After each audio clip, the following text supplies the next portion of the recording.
On ouvre une page culture dans ce journal, culture et odorante. Notre invité travaille avec son nez, se fait plaisir avec les yeux. Bonjour Diane Thalheimer. Bonjour Mathieu. Vous êtes profileuse olfactive et donc à l'origine de cette exposition Profile By du 15 au 24 juillet à la maison de vente Philips à Paris. Alors le concept est inédit, on associe une œuvre visuelle à un parfum. C'est la première collection d'œuvres d'art olfactive composée par des productions inédites. Comment est-ce qu'elle vous est venue cette idée ? Alors déjà, il faut savoir que mon métier, c'est le parfum, donc depuis plus de 20 ans. Et en fait, je suis aussi également passionnée par l'art contemporain. Donc juste au début... C'était pas votre métier à la base, c'était une passion. C'est une passion, j'adore les expositions, rencontrer des artistes, écouter leurs messages. Et au début du confinement, en fait, j'ai eu cette idée qui était de capitaliser sur mon expérience et proposer à des artistes contemporains de révéler une facette inédite de leur personnalité, de leur identité et de faire leur profil olfactif. Donc définir, décrypter leur territoire d'odeur et la révéler à travers une œuvre d'art. Voilà, on est avec Pablo Reynoso. Making of. Voilà, Pablo Reynoso, qui est un artiste franco-argentin. On est dans son studio avec Domitille Michalon-Berthier, qui est parfumeur chez IFF. Elle est senior parfumeur chez IFF. Et donc, on est en train de définir le profil de Pablo, et qui va être révélé. Alors là, on sent des petits échantillons de bois. et ensuite, on échange pour justement... Vous n'êtes pas en train de vous endormir collectivement, en fait. Du tout, pas du tout. Comment ça s'est passé concrètement ? Il y a 6 œuvres qui vont être exposées. Est-ce qu'on part d'une œuvre visuelle et on y rajoute un parfum ou l'inverse ? Pas du tout. En fait, concomitant. En fait, tout se crée en même temps. En fait, on a travaillé tous pendant 9 mois, où on a d'abord travaillé l'olfactif, commencé à définir le territoire d'odeur de chacun des artistes.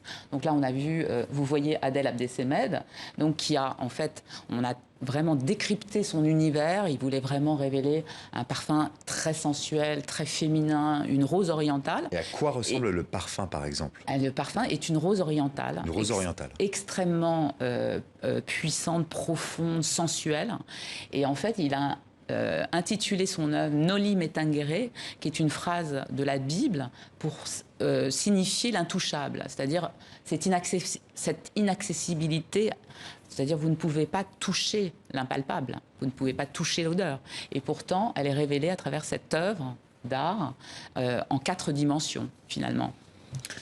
On en parlait juste avant ce plateau. Je vais vous parler du roman Le Parfum de Patrick Süskind, avec une phrase qui maîtrise les odeurs, maîtrise le cœur des hommes. Est-ce que vous la faites vôtre, cette phrase ?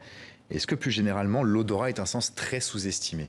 Alors, l'odorat, c'est vraiment le cerveau des émotions.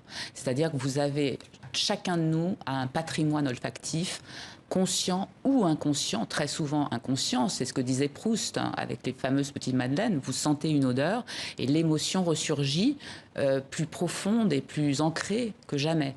Et c'est ce qu'on a vécu avec chacun des artistes. Là, vous voyez l'œuvre de Johanna Vasconcelos, où en fait, chaque artiste a vraiment vécu cette expérience comme la révélation d'une dimension totalement intérieure, profonde, personnelle. Qu'est-ce que vous pouvez nous dire de cette œuvre-ci ? Cette œuvre s'appelle Lanza Perfumée.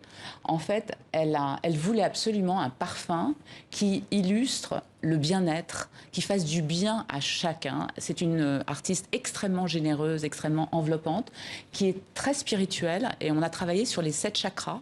Et on a Anne Flippo, qui est VP parfumeur chez IFF, a vraiment travaillé, on a vraiment décrypté quels pouvaient être comment traduire en odeur les 7 chakras de Johanna Vasconcelos. Et donc, c'est révélé à travers cette œuvre qui est faite à la main, avec cette fameuse dentelle de crochet qui est sa spécialité. Et donc, chaque œuvre est une pièce unique. En un mot, vous allez poursuivre sur ce concept, associer le visuel et l'olfactif ? Complètement. En fait, là, c'est une première collection avec donc 6 artistes. J'en ai cité 3, mais il y a également Hubert Le Gall, Daniel Firman et Ori Gersh, qui est un artiste israélien. Et on espère continuer, bien sûr, avec une seconde collection, une fois qu'on aura exposé chez Philips, donc 46 rue du Bac, à Paris.